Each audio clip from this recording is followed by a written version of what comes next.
لغة القرآن وخير نبي سكناها الروح كما أمي لغة القرآن وخير نبي سكناها الروح كما أمي Subhanahu wa ta'ala. Kita lanjutkan kajian pada hal yang berkenaan dengan fikih haji atau hal-hal yang berkenaan dengan perhajian dan sekaligus berkenaan dengan hal yang sifatnya umrah. Ini penting kita fahami karena siapapun di antara kita semuanya ingin melakukan kewajibannya atau menyempurnakan keimanannya, di mana Allah Subhanahu wa taala berfirman, wa atimmul hajja wal umrata lillah, sempurnakanlah hajimu dan umrahmu karena Allah Subhanahu wa taala.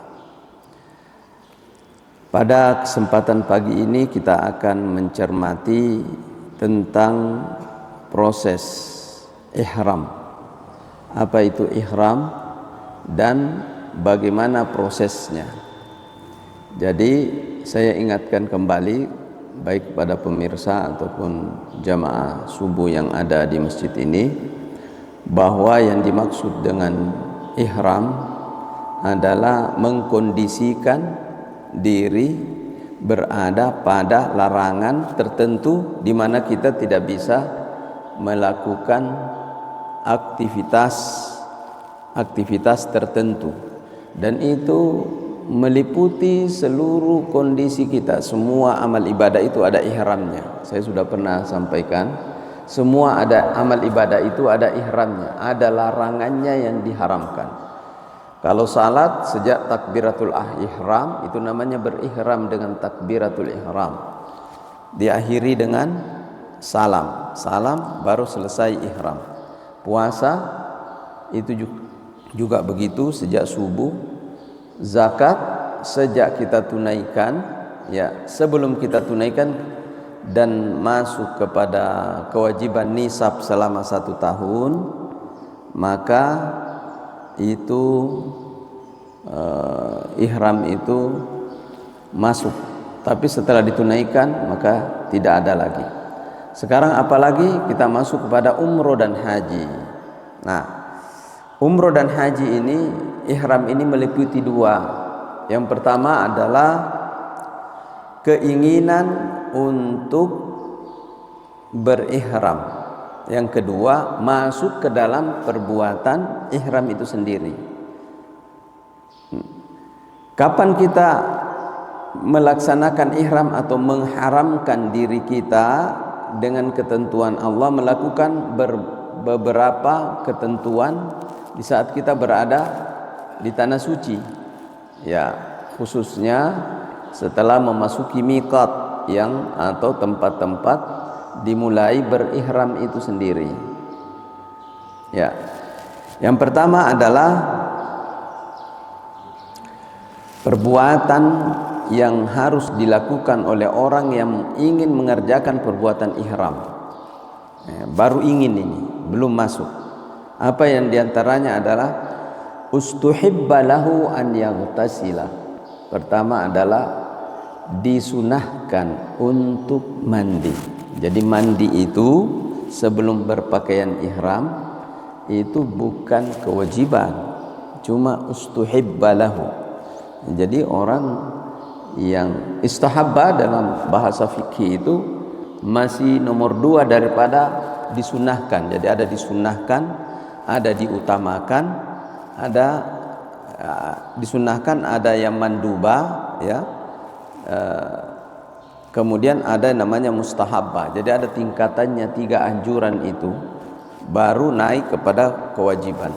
Jadi dia termasuk tingkatan yang tidak terlalu keras perintahnya, ya.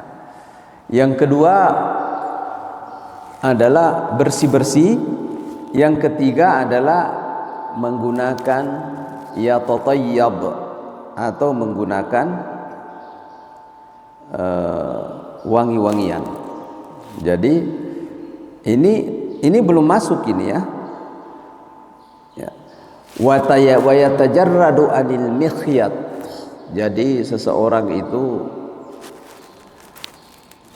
menghindari perbuatan atau mengerjakan memakai pakaian yang berjahit. Nah, fi izarin waridain abyadaini nazifaini. Jadi menggunakan dua pakaian, pakaian atas dan pakaian bawah. Nah, ini penting sekali.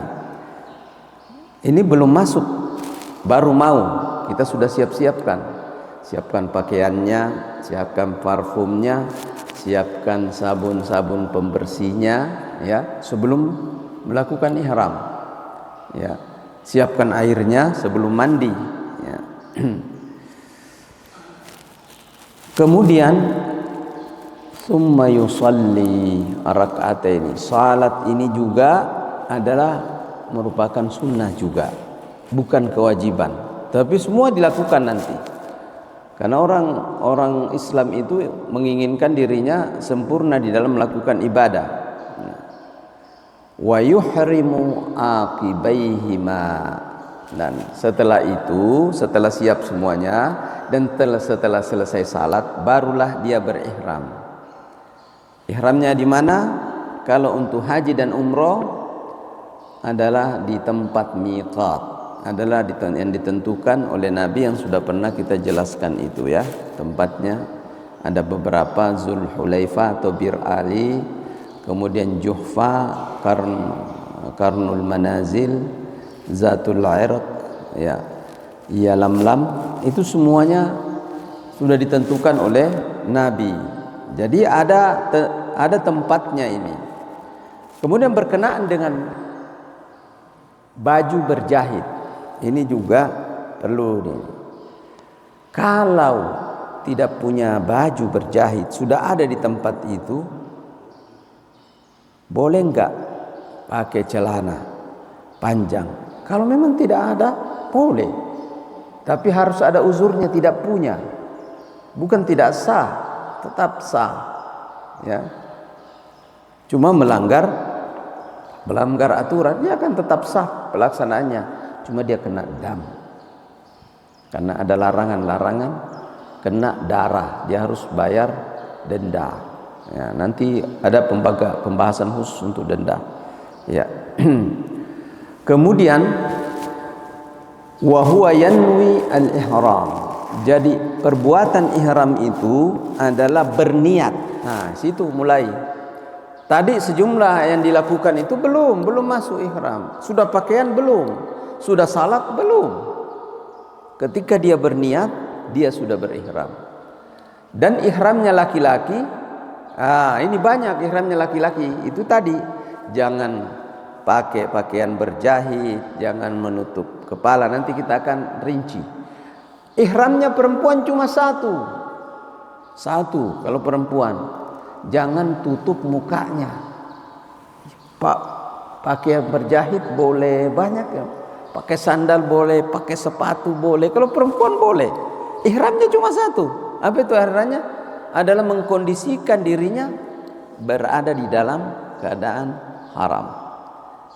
Ya, tetapi larangan-larangan ihram sama antara laki dengan perempuan. Ada larangannya nanti. Sebelum kita masuk larangan, kita lihat. Kemudian disunahkan ketika berihram itu melafalkannya dengan lugas. Bagaimana? Nawaitul ihrama lil haji awal umrah wa ahramtu bihi, misalnya, atau biha. Ya, para ulama mengatakan begini, Allahumma inni uridun nusuka al umrah al haji. Kalau pakai bahasa Indonesia bagus. Saya berniat untuk melakukan ibadah haji atau ibadah umroh dan saya berihram untuknya. Selesai, sudah masuk itu. Nah, tadi yang disiapkan tadi itu menjadi bagian daripada penyempurnanya. Tetapi setelah itu tidak bisa lagi pakai pakaian wangi-wangian, tidak bisa lagi. Kemudian tidak bisa lagi menggunakan pakaian yang berjahit dan seterusnya, tidak bisa lagi. Tidak bisa menutup kepala, tidak. Itu karena dia dalam keadaan ihram. Persis sama ketika orang itu melaksanakan sholat, ketika takbiratul ihram, jangan bicara, jangan makan, jangan menoleh kiri kanan, jangan menegur. Itu ihram juga. Jadi ini yang dimaksud dengan ihram. Jadi betapa pentingnya seseorang itu berihram, karena ini adalah jalan keselamatan kita menuju kepada kehidupan akhirat. Inilah. Jadi Allahumma inni uridun nusuka al-fulani. Kemudian ada isyarat namanya, mensyaratkan. Setiap kita memulai satu perbuatan ibadah, selalu ada teori kemungkinan. Selesai enggak kita melakukan salat ini nanti? Kalau salat, Allahu Akbar.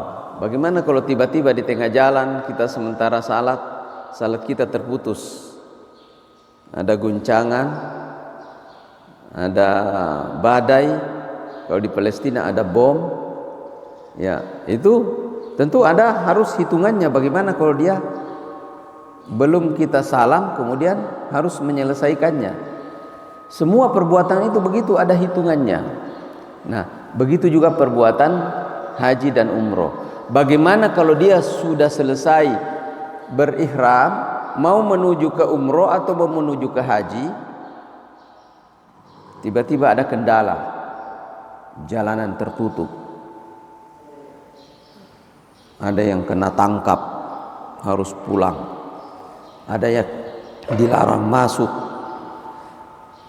Di tempat itu tiba-tiba kayak dulu ada peristiwa masa lalu, orang lagi terjadi peristiwa di tanah suci, orang dilarang lewat ke situ. Ya, langsung disuruh saja pergi ke Mekah dan seterusnya. Ini seperti apa ini kalau begini? Ihram itu harus diakhiri. Ketika kita sudah masuk ihram, maka tetap ke dalam keadaan berihram atau haram melakukan beberapa perbuatan-perbuatan. Tetapi setelah itu apa? Setelah itu harus diakhiri. Bagaimana cara mengakhirinya? Nah, disebabkan karena adanya beberapa kemungkinan yang bisa terjadi, maka ada namanya isyarat, disyaratkan. Nah, bagaimana bentuk syaratnya? Kalau terjadi apa-apa, ya, kalau terjadi apa-apa dalam perjalanan saya atau tertahan, maka tahallul saya di tempat saya tertahan. Begitu. Itu dalam mazhab Imam Syafi'i dan Imam Ahmad. Kalau dalam mazhabnya imam lain tidak mengharuskan ada syarat. Di sini dikatakan, fa in habasani habisun. Jika ada orang yang memenjarakan saya, jika ada orang yang menghalangi saya, jika ada orang yang melarang saya. Ya, Nabi dulu kan pernah seperti itu. Mau melakukan umroh, penduduk Mekah mengatakan jangan. Kalau kamu datang ke sini kita perang.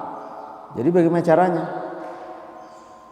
Nah, Rasul dan para sahabat sudah pakaian ihram.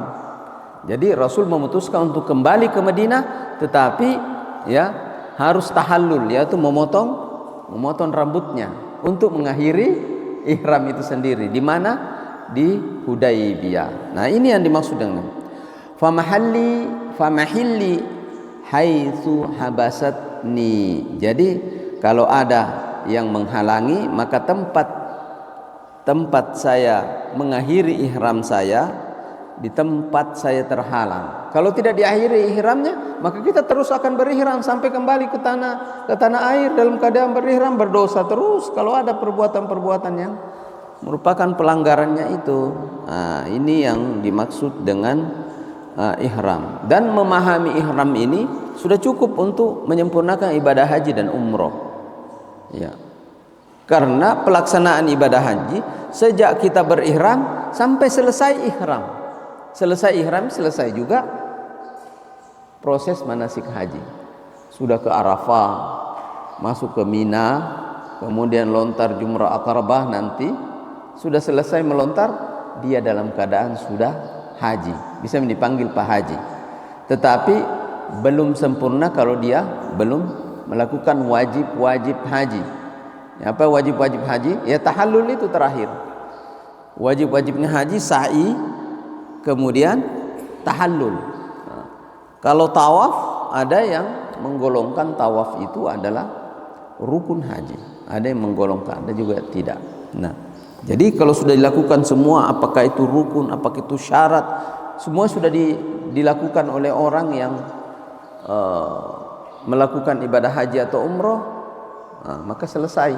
Setelah itu baru selesai ihramnya. Jadi selesai ihram, selesai haji. Selesai ihram, selesai umroh. Oleh karena itu ini merupakan satu hal yang penting. Ya, baik. Kita kembali ke urusan haji. Orang yang berihram ya, adalah dan meniatkan sesuatu untuk haji diberi pilihan oleh Allah Subhanahu wa taala. Yang pertama, boleh tamattu, boleh ifrat, dan boleh qiran. Apa itu tamattu? Tamatta'a ya tamattau artinya bersenang-senang. Orang yang berangkat duluan ibadah haji atau orang berangkat duluan ibadah haji disebabkan karena masih panjang waktunya untuk memasuki tanggal 9 Zulhijjah, diberi kenyamanan untuk banyak melakukan umroh yang pertama. Yang kedua, diberi untuk bersenang-senang juga, pakai pakaian biasa di sana, mau jalan-jalan, mau ini, itu namanya tamattu ya. Kemudian kalau ifrat, jelas mulai dari masuk bulan Syawal ini, jadi bulan haji itu adalah 3. Bulan Syawal, Zulqa'dah, Zulhijjah. Sepakat para ulama mengatakan awal Zulhijjah. Ya. Jadi yang dimaksud dengan al-hajju asyhurum ma'lumat, haji itu adalah bulan-bulan yang diketahui.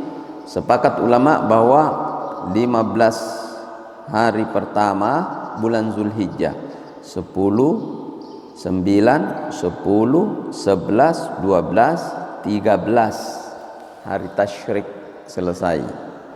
Itu adalah intinya, dikatakan begitu. Tapi sebagian lagi ulama mengatakan semua satu bulan. Kalau mengatakan bulan itu jangan dipotong-potong dari awal sampai akhirnya. Seperti itu ya. Jadi bulan haji. Nah, kalau ada orang yang berniat melakukan haji ifrat, tamattu atau ini belum masuk bulan Syawal, dia sudah berangkat ke tanah suci, kemudian sudah berniat haji, belum terhitung hajinya karena belum masuk bulan Syawal. Tapi kalau sekarang sudah bisa. Kalau ada orang berangkat ke sana sekarang, ya, apa ini kalau tersatu nanti berangkat tanggal berapa ya? Tapi kalau belum, ya, belum bulan Syawal dia sudah berangkat, kalau tersatu tidak terhitung hajinya. Karena ada namanya miqat zamani. Ya, pada kesempatan lalu saya lupa menjelaskan apa itu miqat zamani. Miqat zamani itulah tadi bulan Syawal, bulan Zulqa'dah, bulan Zulhijjah. Nah, jadi jelas ya. Kemudian yang kedua, kalau ifrat itu adalah seseorang itu dari tempatnya, dari tanah airnya, dari Mekah ya, dia niatkan haji, nanti selesai haji baru umroh, begitu. Jadi mulai berangkat dia dalam keadaan niat haji, berangkat sekarang, ketika memasuki tempat miqat dan berihram, tidak bisa dia putus ihramnya itu sampai masuk ya, selesai pelaksanaan ibadah haji pada tanggal 10 Zulhijjah. Lamanya itu pakaian ihram, lamanya dia juga dalam keadaan ini. Tapi pilihan, kadang ada orang, saya juga pernah ketemu, ini katanya yang paling afdal. Bagaimana paling afdal? Afdal itu sesuai dengan kondisi kita. Gimana itu afdal? Kalau kondisi kita terlambat pergi, yang paling afdal disatukan umroh dan haji. Jadi pelaksanaan haji itu, yang dimaksud haji ada umrohnya. Umroh duluan baru haji, haji duluan baru umroh, atau umroh dan haji dilakukan bersama-sama dalam satu prosesi, dalam satu proses. Itu yang dinamakan haji. Jadi kalau orang haji pasti umroh. Tapi kalau orang umroh tidak mesti haji. Jadi saya kembali ingatkan, setelah 10 Zulhijjah orang sudah tahallul pertama, kemudian kalau dia ifrat dia lalu tawaf ifadah. Kemudian ini kalau ifrat sa'i, kemudian setelah tahallul haji berangkat lagi ke Tan'im atau ke Jirana, ambil lagi, masuk lagi, baru umroh, baru sempurna hajinya karena sudah ada umrohnya. Nah, itu kalau ifrat. Nah, sekarang al-qiran, mempersatukan qiran. Aisyah mengerjakan qiran karena begitu Aisyah radhiyallahu taala anha itu sudah berniat ifrat, tetapi setelah berniat ifrat tiba-tiba haid. Gimana itu? Tiba-tiba haid, sedih. Kemudian Nabi SAW memerintahkannya untuk tahallul. Kemudian Aisyah baru melakukan kembali prosesi yang lain, yaitu prosesi umroh. Nah, akhirnya disatukan antara haji dan umrohnya sambil menunggu tinggal tawafnya aja yang tidak. Tetap ke Padang Arafah, Aisyah dengan niat haji dan niat umroh sekalian. Jadi akhirnya dilakukan dengan qiran. Jadi nanti tawafnya dengan sa'inya itu sama-sama dilakukan. Satu niat, satu kali satu niat, dia haji dan umroh sekaligus. Itu adalah qiran. Saya tidak menjelaskan secara rinci tentang ini, ada masanya. Jadi kalau di sini dikatakan, di dalam fikihnya Imam Ahmad dikatakan bahwa yang paling utama adalah tamattu, kemudian ifrat, kemudian qiran. Itu berdasarkan atas kondisinya masing-masing. Baik, kalau kita sudah faham ini tentang apa itu ifrat, apa itu qiran, apa itu bagaimana ini pelaksanaannya.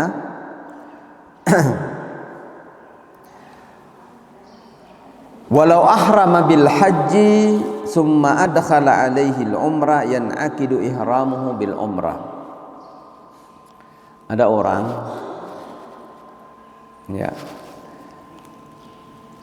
dia sudah niat ifrat dari tanah suci atau dari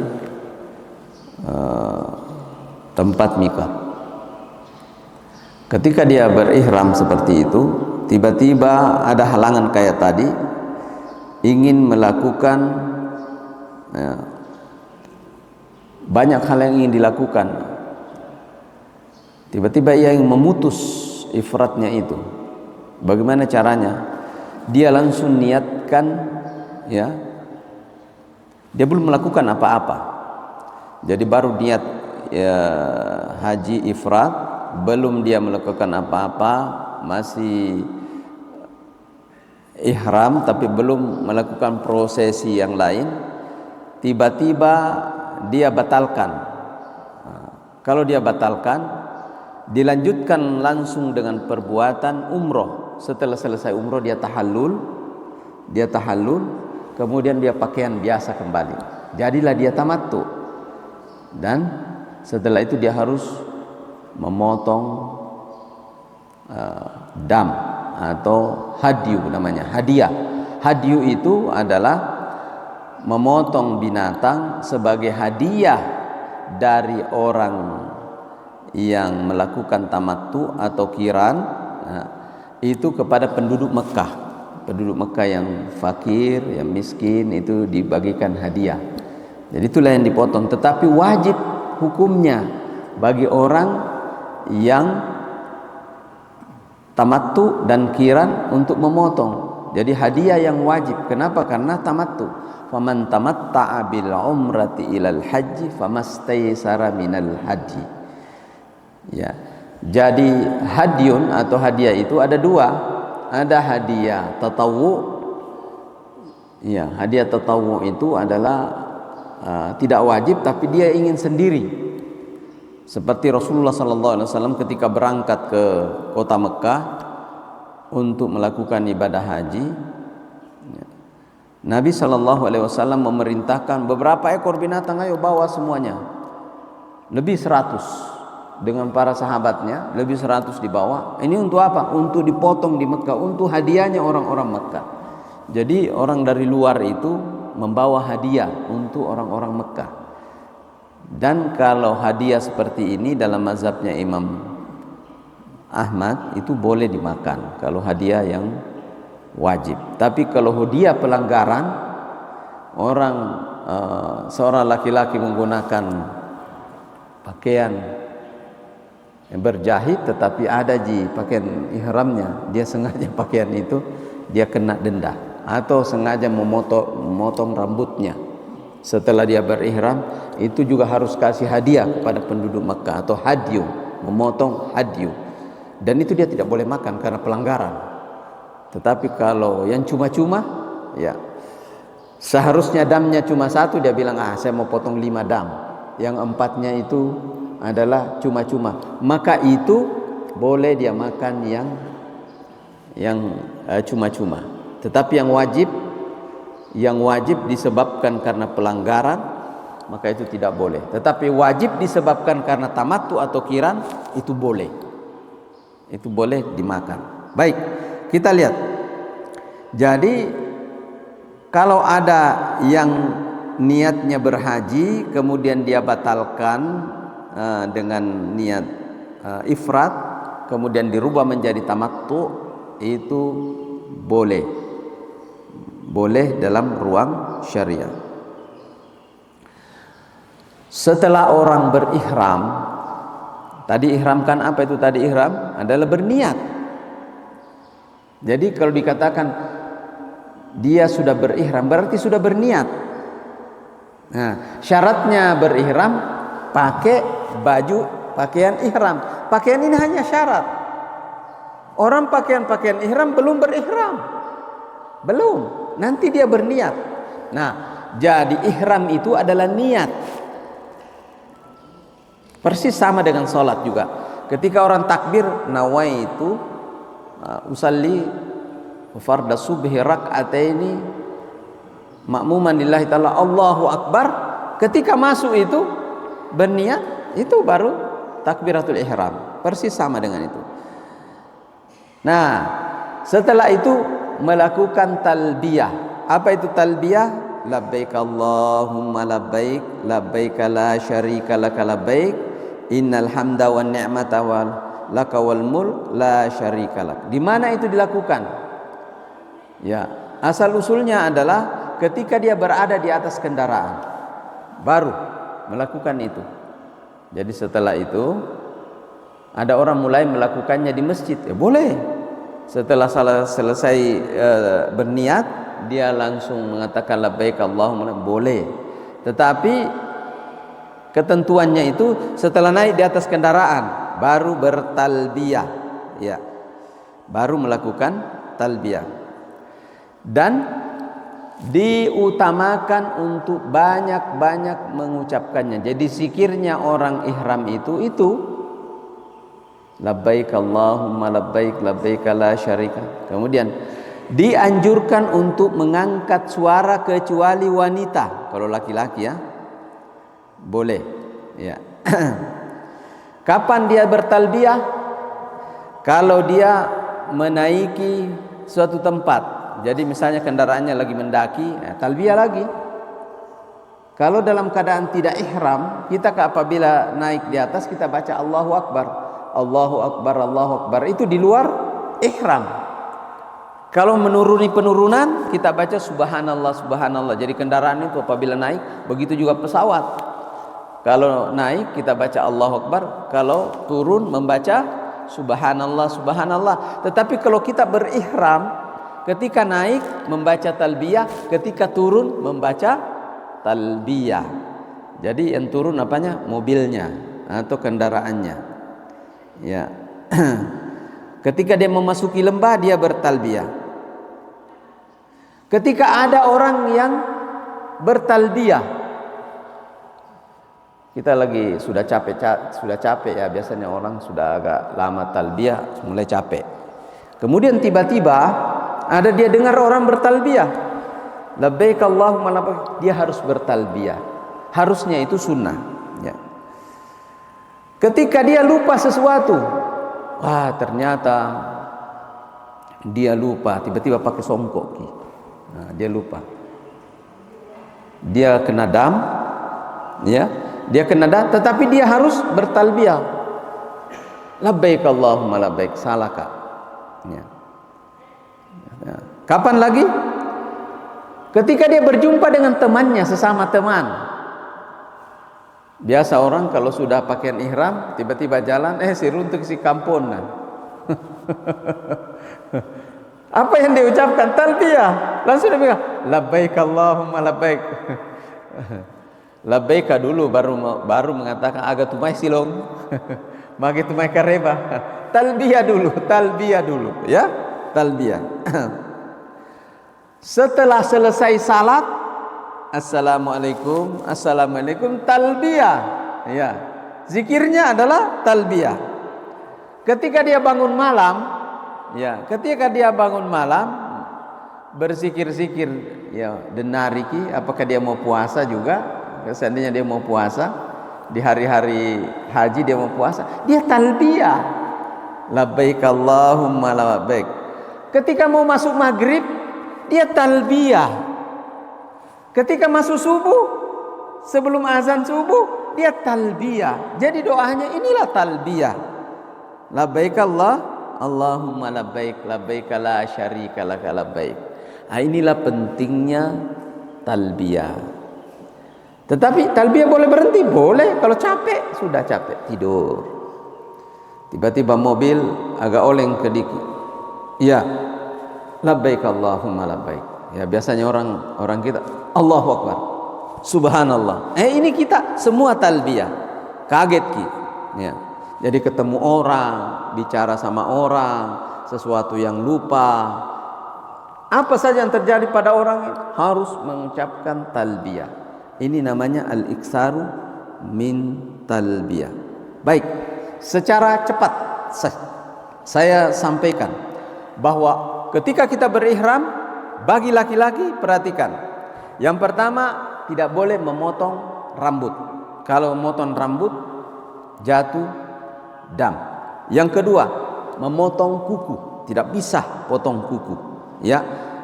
Kapan potong kuku? Setelah tahallul. Setelah dihalalkan, dia sudah diharamkan. Dan dia yang mengharamkan atas dirinya. Kenapa? Karena dia berikrar, dia berniat. Kalau tidak mau diharamkan, jangan berniat. Tapi karena mau ke haji, ya harus berniat. Kalau berniat, konsekuensinya jangan melakukan pelanggaran. Ya.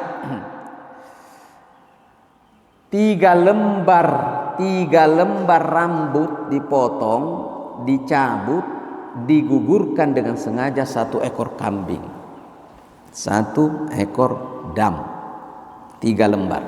3 potong kuku dipotong, 3 kalau 1 belum, ya 2 belum, Tapi kalau sudah 3 sudah. Jadi kalau 1 ada ketentuannya lain nanti. Fidyah namanya, ada fidyah-fidyahnya. Ya. Kalau lupa langsung astagfirullah, talbiyah, labbaik Allahumma labbaik. Wa fi kulli wahidin mimma dunaha muddun ta'am. Kalau 1 rambut 1 mud bayarnya. 1 mud 1 genggam begini beras, ya, atau gandum. 2 dipotong 2 mud dibayar. 2 helai rambut 2 mud. Tetapi kalau 3 1 ekor kambing. Ya, makanya orang hati-hati. Wa huwa rubu sa. Ya. Ini kita baca naskah ya, karena ini naskah ini adalah disarikan dari hadis Nabi. Saya katakan disarikan supaya kita tidak salah. Tetapi ketika ada yang mengganggu seperti ini, tiba-tiba ada rambut ini masuk ke dalam matanya, bagaimana itu? Pidu-pidu nih ya, setahu gie, pidu-pidu. Tidak apa-apa diambil itu, diambil tapi ternyata tercabut begitu, tidak apa-apa, karena itu mengganggu, tidak kena mud, tidak kena dam. Atau ada rambutnya turun ke matanya gini, tiba-tiba nambil begini tak cabut 1, tidak kena mud, karena dia juga itu tidak kena 1 mud. Atau tiba-tiba pecah ini dengan sendirinya karena panas, biasanya orang dari luar ya, panas pecah kukunya dan itu mengganggu, sakit sekali, dia cabut, itu juga tidak kena, tidak masuk itu. Jadi Allah pun kasih sayang sekali ya, Allah menyayangi. Lubsul mikhyat illa an la yajida izaran. Kalau memang tidak ada sarungnya, sarung maksudnya pakaian ihramnya, dia sudah siapkan pakaian ihram, tiba-tiba waktu berangkat ketinggalan,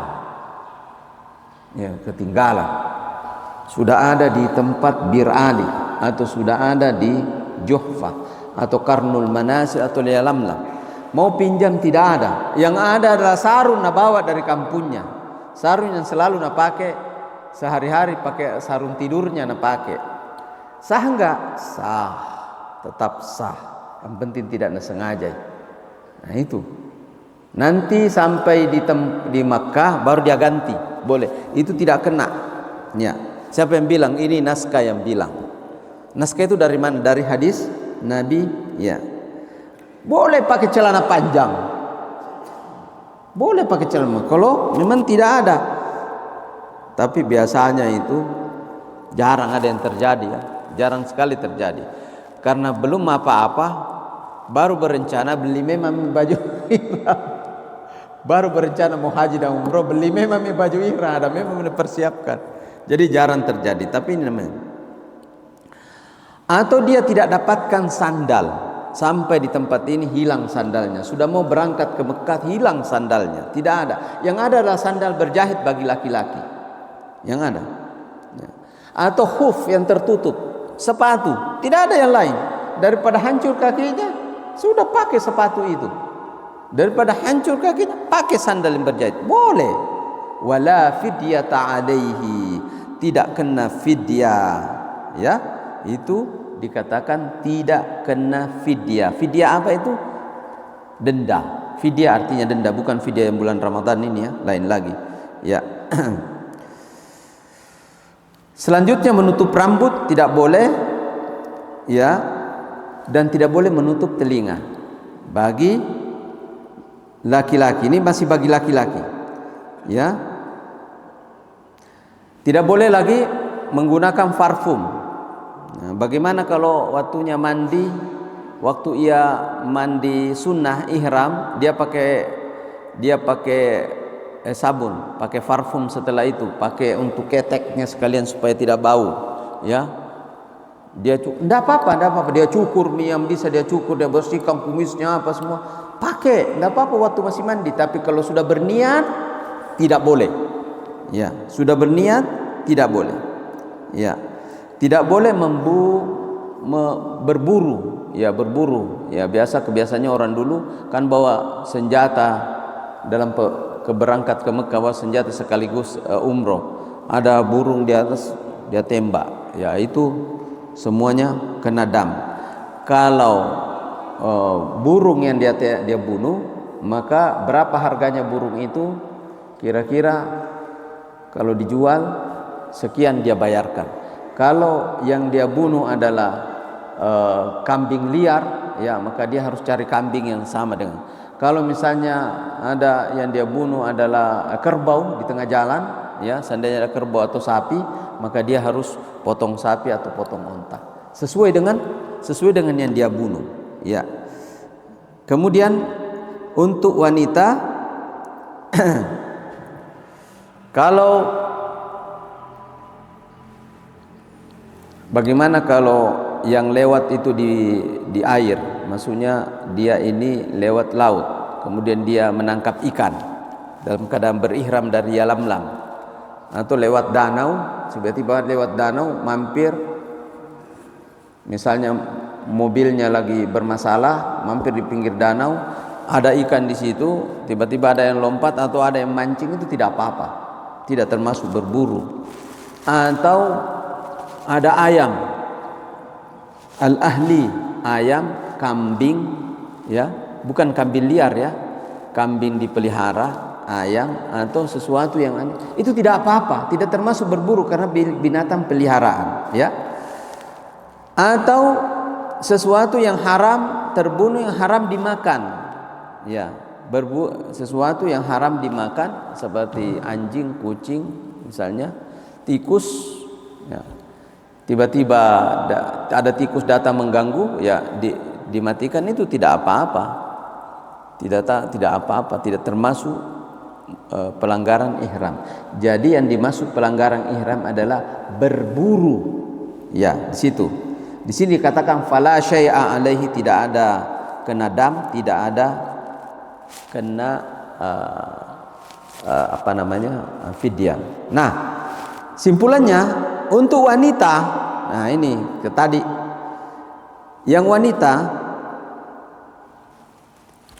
itu ihramnya adalah jangan tutup kepala, tetapi semua yang dilarang tadi tidak boleh dilakukan, ya. Akad nikah juga tidak boleh menikah, tidak boleh menikahkan di saat laki-laki sementara berihram.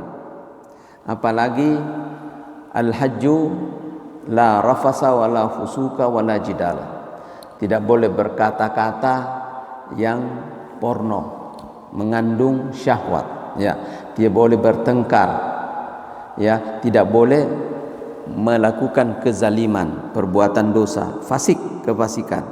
Nah, inilah semua yang merupakan larangan-larangan daripada ihram. Saya kira ini yang bisa kita sampaikan, ya, pada kesempatan ini.